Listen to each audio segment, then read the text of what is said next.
And even more so when certain authorities around you, such as parents, insist that it's a certain way and your senses tell you it's another way. One of the end results of this dilemma is what R.D. Laing refers to as implosion, a sort of turning in on oneself. And arising out of this becomes schizophrenia in this R.D. Laing context. Hello and welcome to True Crime Rocket Science, the most authentic voice in true crime. In this episode, it's going to feel completely different to a lot of the coverage that has gone before. We're going to look inside the warped mind of Brian Laundrie, and we're going to use the Pulitzer Prize winning cultural anthropologist Ernest Becker to do so. I've already heard the word psychopath being bandied about when it comes to Brian Laundrie. It's not helpful. In fact, I suspect Brian's actions are triggered more by emotions and anxiety, by his connections rather than his disconnections, as well as a teetering sense of self rather than moral depravity or absence of emotion, those things that typify psychopaths. Now, I have to tell you, I don't have a fix yet on Brian. I'm getting there. There's very little to work with at the moment, but I am starting to get a basic picture of the psychological architecture involved here. If it feels like we're making broad sweeps through that architecture in this video, well, it's because we are. But before we get to today's episode, if you haven't subscribed to the channel, please do. Like, share, leave a comment, and let's get started. We're going to start off with the theme of scapegoating. And for me, the major idiosyncrasy, psychologically speaking, that comes through, that emerges out of the Moab incident is scapegoating. Sometimes we do it overtly, sometimes it's done subconsciously. It's just another expression of our programming. During the Moab incident, Gabby somehow became the scapegoat. Did you notice that? Everything became her fault. Her emotional reality wasn't valid, apparently. It was a problem to the men on the scene. Someone else's emotional reality apparently was valid, was more valid, Brian's. And I think there's a truism in the fact that what happened in the Moab incident was the eventual scenario that Gabby's emotional reality wasn't valid. Isn't that something that was going on during their journey throughout? That Gabby was made to feel as though her emotional reality wasn't valid and his was, right? And apparently her emotional reality was a problem to the men on the scene. They didn't seem to know what to make of it. They didn't seem to feel that it was real or rational. But what about Brian's emotions? Haven't they been a problem? His rush to get married before all his hair falls out, any emotions involved there? In Ernest Becker's book, Escape from Evil, there's a section on page 108 of the paperback titled The Logic of Scapegoating. You might be tempted to think Brian is the only one in the world with a few screws loose in terms of this aspect, scapegoating. But in a real sense, we are all hardwired to scapegoat, some more than others. Becker starts off his thesis well in this regard, quoting the French existentialist Jean-Paul Sartre. And so Jean-Paul Sartre says, hell is other people. And what did Jean-Paul Sartre believe in? He believed in the burden of responsibility. Sartre believed in the essential freedom of individuals, but he also believed that as free beings, people are responsible for all elements of themselves, their consciousness and their actions. That is, with total freedom comes total responsibility. Now, the sense you get with Brian was that he wanted total freedom, but he didn't want to be responsible for all of that. You got the same sense to some extent with Gabby. She wanted to also have freedom, perhaps not total freedom, and she was also, in a sense, taking responsibility for that, in the sense that she bought the vehicle and that she wanted to do something with this journey through these national parks and, enjoying the sense of freedom. You may have picked up in many of both Gabby's and Brian's Instagrams that they photograph themselves in isolation. You sort of see them in free settings where they're surrounded in all directions as far as the eye can see by nature. It's just one person, unfettered, lots of fresh air, and beautiful natural surroundings surrounding them, blue sky, sunshine. At the Archers, Gabby is explicit that they're actually determined to be away from other people. Why? Well, other people are the problem. That's fine, of course, until you run into problems with your girlfriend or boyfriend or someone who's intimately connected with you who believes in the same thing, that other people are the problem. Now, what happens if you apply the same hardwired mantra, other people are the problem, in a scenario where there are two people? Well, you're going to be the problem if it's the other person thinking that, and vice versa. When other people are always the problem, it's very difficult to break out of that cycle and go, hell, maybe I'm part of the problem. It's particularly hard for young, immature people because part of what allows them expansive self-expression is the narcissistic release that they are somehow perfect and the rules don't apply to them. Perhaps they're somewhat entitled and perfectly aware of their endowments of youth that have somehow allowed them to transcend the slings and arrows that have afflicted everybody else. So once again, other people are the problem. And it is almost counterintuitive for young people to think of themselves as the problem, because what they are trying to do is get unstuck, get unglued from the binds and limitations of this world. And it is something that all young organisms need to do. They need to come out of the nest. They need to come out, come unstuck from the yoke. They need to break free and, spread their wings, right? And so the last thing a young organism needs to do is think of itself as a problem. It needs to think of itself as a solution. So there is almost an innate sense of scapegoating, but the question is, where is it coming from? Where is the scapegoating coming from? Becker sums it up quite succinctly in Escape from Evil. Quote, "It happens in order to fuel one's own aggrandizement and immunity. Men use one another to assure their personal victory over death. In one of the most logical formulas on the human condition, Rank observed, the death fear of the ego is lessened by the killing, the sacrifice of the other." End quote. Becker goes on to talk about the logic of scapegoating, but it is psychologically irrational, right? And then he drops this nugget. He says, quote, "The logic of scapegoating then is based on animal narcissism and hidden fear. If luck, as Aristotle said, is when the arrow hits the fellow next to you, then scapegoating is pushing the fellow into its path," meaning the path of the arrow, "with special alacrity if he's a stranger to you." End quote. So what is happening here? He uses nature and God as an example a few lines down, noting how voraciously nature can feed on life, and then passing the dilemma on to God by saying, if this is what you want, here, take it, but leave me out of it. There's a lot more to say on this topic, but let's move on to number 2, the lure of primitive power. And here's another quote from Ernest Becker, this time from page 23. "If modern man seems mad in his obsession to control nature by technology, primitive man was no less obsessed by his own mystical techniques of sacrifice." End quote.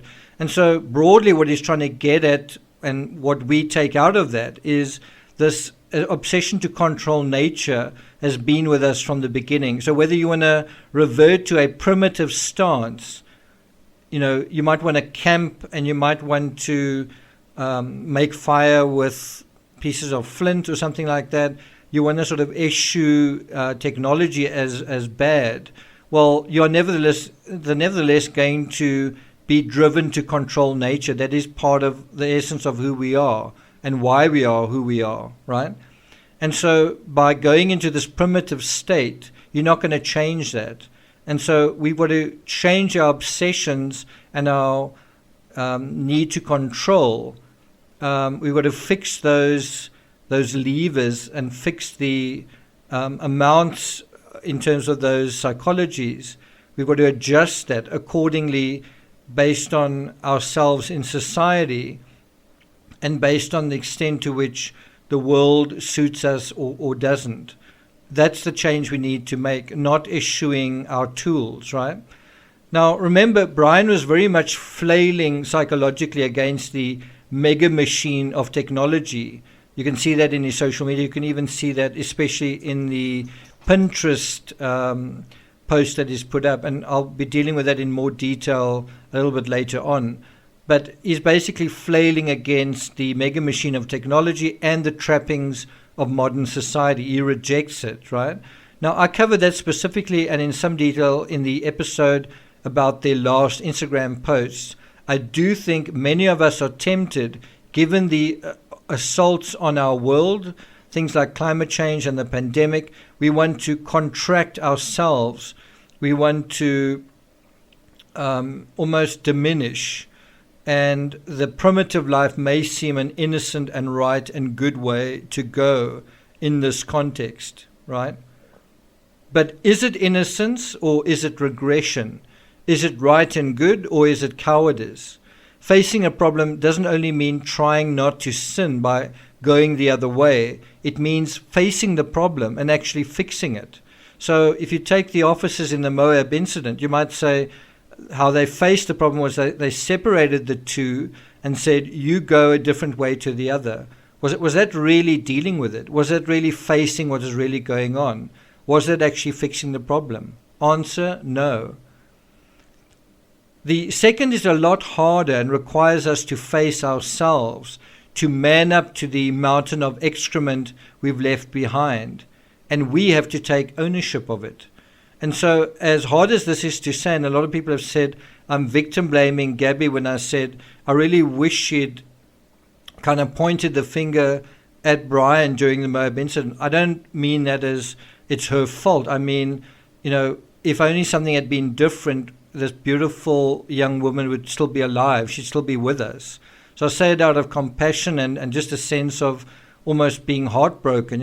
If she, of course, that's one side of the equation. The other side is, what if Brian had, faced up to his own a-hole psychology kind of thing, right? What if? So that's the other side of it. But one wants to look at this holistically.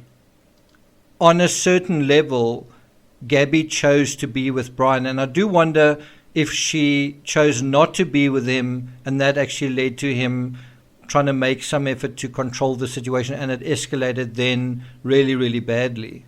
So if we don't properly face the problem, and that includes the problem within ourselves, we're doomed to repeat it, and that is exactly what happened here. As Becker puts it, man has always sacrificed life for more life. Think about that. And that's one side to the lure of primitive power. There's another side too. In a section titled The Nature of Social Evil, Becker describes the joyful triumph over the flat emptiness of modern life. I think in a sense where you see the archers and these two youngsters bravely crawling over them, posing on them while imparting their wisdom, it speaks about this joyful triumph, this standing out, standing out of the world. Sticking out of the kind of monotony, being seen, being evident, being effective. Some youngsters obviously get this sense of joyful triumph in other more conventional ways. So let's go back to Becker, page 121 deals with this. Quote, this explains the massive attendance at rock music festivals, which the older generation has so much trouble understanding.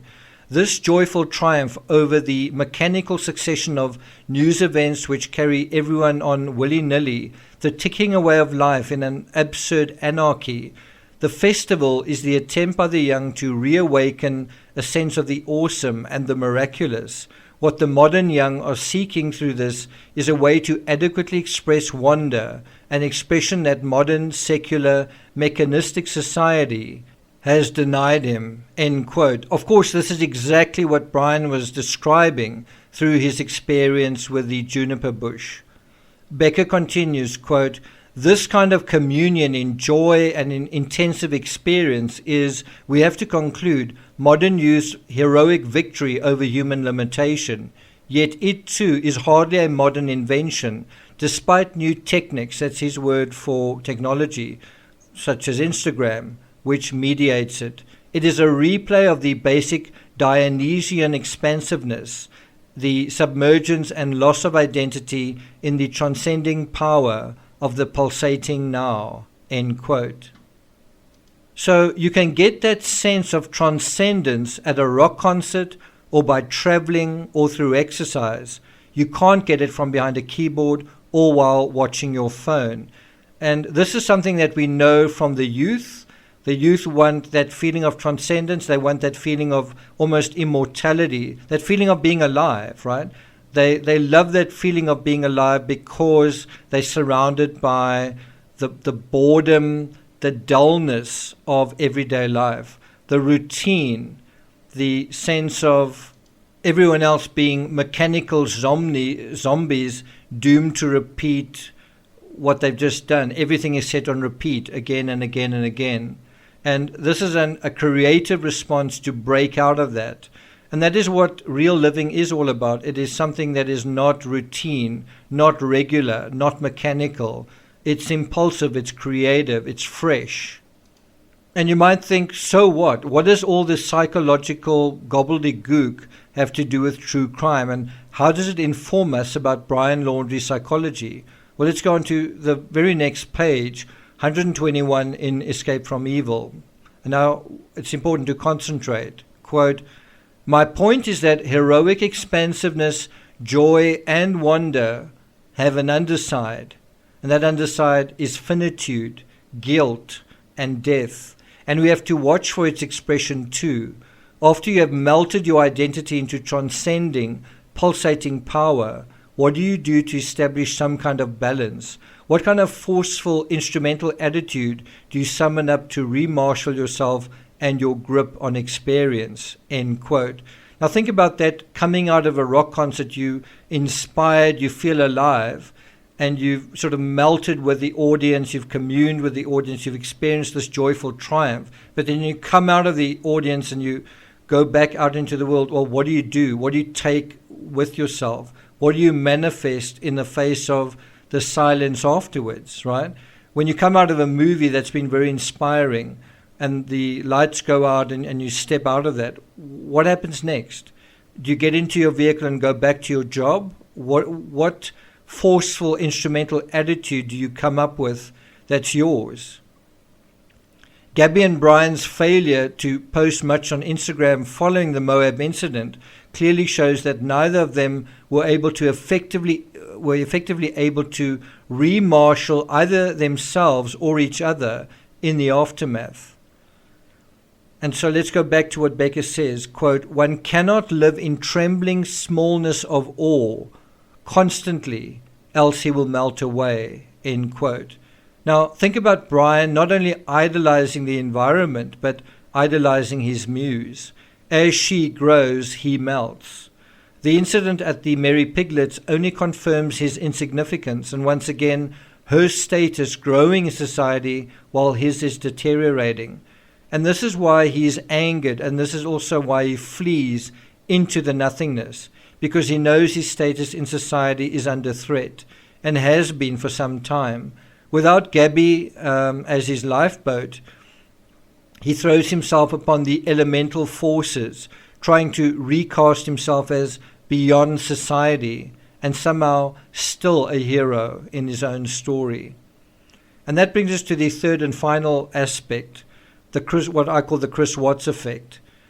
And before we get to that in a bit more detail, let's go to page 212 of Escape from Evil. Becker goes on, quote, "Every heroic victory is two-sided. It aims towards merger with an absolute beyond in a burst of life affirmation, but it carries within it the rotten core of death denial in a physical body here on earth," end quote. Now, I'm going to read that again, and I want you to think about those words in the context of going out to these national parks, going into the beyond, right? And then providing these affirmations on Instagram while something else is going on, while there's a kind of a death denial going on. What is your status in the world? Do you have a job? How is your relationship going? Why have you just had a terrible self-defeating incident with the Moab police, where you could have said something, you should have said something, right? Think about all of those things when I read that again. Okay, here we go. Every heroic victory is two-sided. It aims towards merger with an absolute beyond in a burst of life affirmation, but it carries within it the rotten core of death denial in a physical body here on earth, end quote. Now, it may be hard to believe that Becker wrote all of that in 1975, long before the advent of the internet or the smartphone or social media. What Brian is doing right now fits that description to a T. He's merged with the great beyond during the nomadic static phase, but in the fugitive phase, he's rushing once again to escape confinement, to escape consequences, to escape reality, to have his freedom, to have joyful triumph in his life. In this case, not just the reality of Gabby's life ending, but his own. That's what he's trying to escape. In his current journey across the wilderness, he's probably never felt as alive or as adrenalized as he does now. But of course, right next to that is the reason why he's out there. Because the rotten core of death denial is taking everywhere he goes. Everywhere he goes, he's got to think about Gabby. Everywhere he goes, he's got to think about what happened to Gabby. You may think this is a fitting description of Brian, but at different times it's a fitting description of any and all of us. What makes it worse is what I call the Chris Watts effect. It's one thing to go stumbling and bumbling through life, making hay here and a mess there. It's another to be stuck on an existential treadmill, doing those things and emerging no better at the end of it, emerging essentially nowhere, going nowhere. Chris Watts did precisely that in the summer of 2018. He emerged from a nowhere life, certainly the way he saw it, only to propel himself into another nowhere life, this time at Dodge County. So what is the solution? Well, it differs for everyone, but the problem is clear. Not knowing who you are, not knowing how the world works, means delusions are a certainty. And if you're delusional about yourself and your reality, then delusions of escape are just that, delusions of escape. Thank you for listening, and I'll see you guys next time.